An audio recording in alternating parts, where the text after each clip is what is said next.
Well, hello everyone. Welcome back to Kazakhstan Day 2 at the BI Group. We're back at the Green Quarters, which is this fantastic, huge, mega project where they have morning meetings every morning. They get all the teams together from all different blocks, and we visited there, and we saw how cool that was. And then as we were going over to the corporate office, I just noticed they have nice flowers everywhere, which just really shows the pride that the BI Group has in everything they do. When you walk in the front entrance, they have great visual controls on who all the leaders are, proper dress code, proper attitude on the job site. Really well done. I walked into the corporate office. I couldn't believe how clean everything was.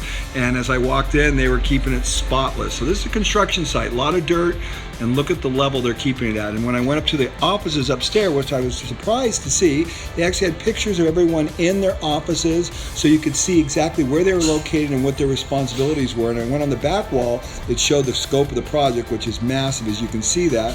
And then all the different leaders in the organization specifically to this project because it's so huge. And then we went out onto the job site. Now today, I don't want to be critical, and that's not the purpose, but what we did is we just did a Gemba walk just to look at what was going on productivity wise. And what I noticed more than anything else is not a lot of high productivity in a lot of areas. Now many areas that have had lean applied to them, they're doing fantastic, but I noticed here there were a lot of places where people were really not working at the level they needed to. And so this video is not for the purpose of being critical. It's simply to teach leaders, both of the BI Group and everywhere around the world, to notice when processes and systems have not been set up effectively so people can work efficiently.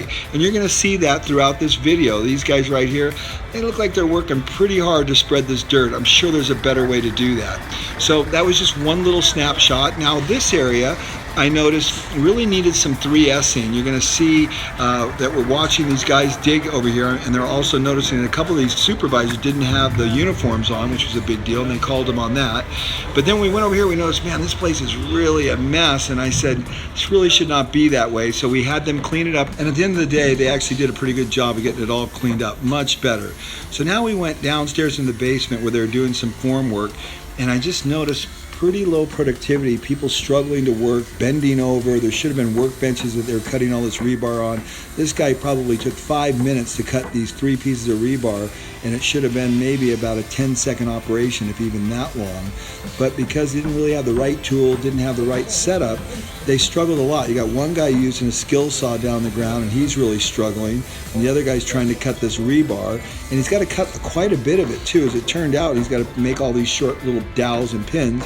Then the supervisor comes over and gives him a hard time, and now this guy's going to walk with this board over to where he's going to be using it on the form area. And the immediate thing I thought of is, why is he cutting it in one place and then walking to another place? Why doesn't he have everything staged right where he's doing the form work to eliminate the transportation? And I think that's the whole idea of what I'm trying to get across here, is you have to see the difference between value and non-value added work.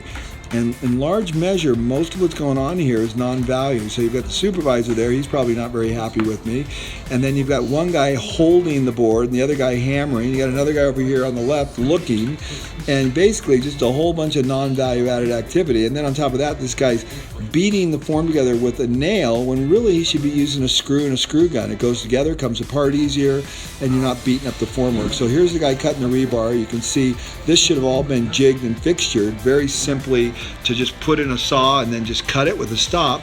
But now every time he's got to take the tape measure out and then put the marks on there and mark it really carefully. And gosh, it's just crazy how hard that he's working to do something so simple. And these are the kinds of things we want to pay attention to. And then you're going to see here he's going to use his foot as a clamp. So just lots of struggle. There's much easier ways to work than this. And so at the end of the day, we asked him to clean up everything and improve everything. And we came back at the end of the day, they built workbenches, they cleaned up this entire area. It was so much better than it was when we went there the first time. Now look at all these people here. I want you to notice and observe all the non-value added activity. All these people walking around. Walking and moving things is not value. You got all these people standing, walking. You got one guy bending over. I think there's one guy maybe adding value here. The rest of everybody else, who knows what they're doing. And this is just a common sight on job sites. I see a lot of people standing around and not really in an environment where the process has been set up cleanly so people can work efficiently. And the tough thing about this is You know, this is a beautiful day in Kazakhstan. The weather's great. You're not dealing with the adversity of all the cold. And you want to take advantage of these days. And to have processes and systems that have not been well defined and set up, and to lose that valuable time in this beautiful weather is just a huge mistake. Look at these guys over here. I mean, look at the number of people here that are not actually producing anything. They're just struggling to do something so simple as put together a form.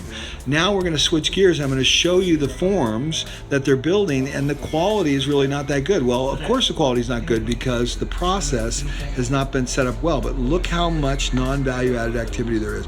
All these people just basically not really being productive. So let's take a look at the form worked out.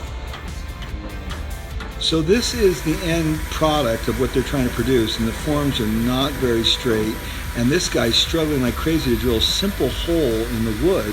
And I'm watching how long it's taking. I'm going, what's going on? And before long, he figures out, well, the drill bit's really not cutting very well, so he has to stop. He's got one guy holding one side of the form board. You know, people really not doing value-added activity. There's no value in this guy holding this thing here. If the drill was sharp, he'd be able to drill through this board in just a split second, but now he's got to come over and look at why is this not working. So the guy concludes the drill bit's not good, so then he has to go and leave and sharpen it. And it just goes on and on and on. So much work to do something so simple. And this is what we don't want to have happen on our job sites. We want everything to be simple, easy. We don't want to be struggling. This requires you preparing to work.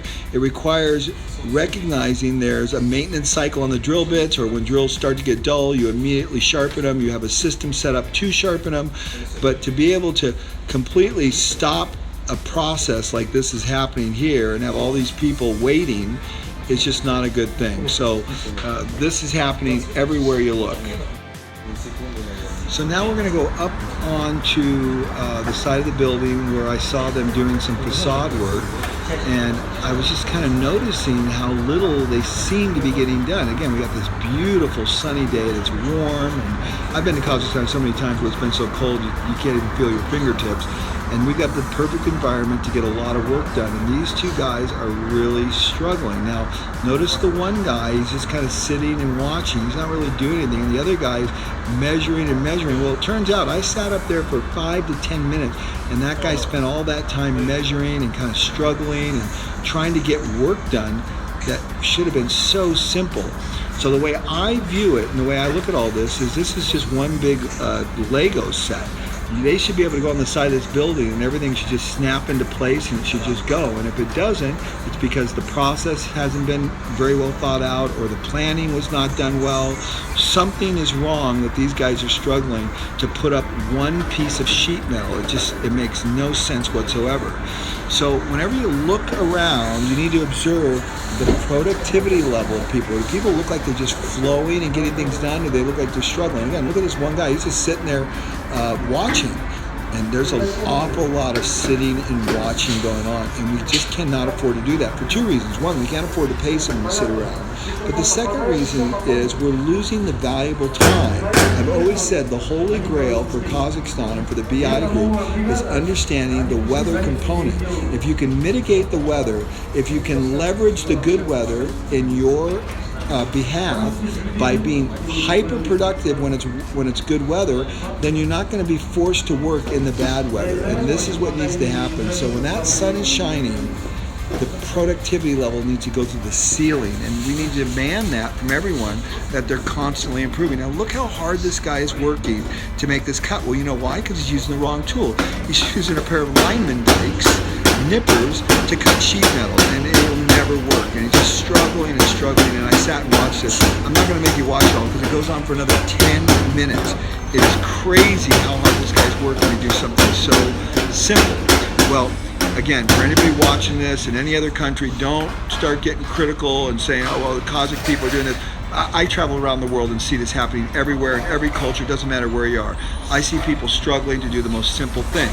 So rather than point fingers, the purpose of this video is to learn, to say, oh yeah, boy, look at all the waste you have. And when you start to see that, you're going to really have the opportunity to improve the quality of your life. And that's what I'm teaching these guys. I generally go into a situation like this, and I'll say, okay, how can you make this better? and they give me a couple ideas, and I say, I'm coming back in an hour. I put a little bit of pressure on them and say, now you got to show me how you're going to improve this. And it generally works very, very well. I used to call it 2-second lean, now I call it 1 hour lean. I'll give you 1 hour to fix this and get it better. So it's worked really well, but again, look at how much time this guy's spending doing that one simple thing. And then I look down inside the scaffolding, and God, I just don't think it's set up to work. There's just so much struggling going on. The only thing I should see is metal being put on the side of that building, not people fumbling through material inside a scaffolding. I can't watch anymore. I'm going to turn this one off and go to the next one. So I came back about 10 minutes later to see how things were going, and I looked over the side, and I went down, and I looked over, and I go, oh my gosh, they're just sitting there. Somebody cut through the power line, so now the entire job site has been paralyzed, and everyone's just sitting and waiting on the most beautiful day in Kazakhstan I've ever seen. So as you can see, wow, we have to pay very close attention to being highly productive when the weather is good, and we cannot afford to let people sit. Okay, that wraps up day 2. We're going to go to day 3 tomorrow, and we're going to learn some more, some very interesting things. Wait until you see it.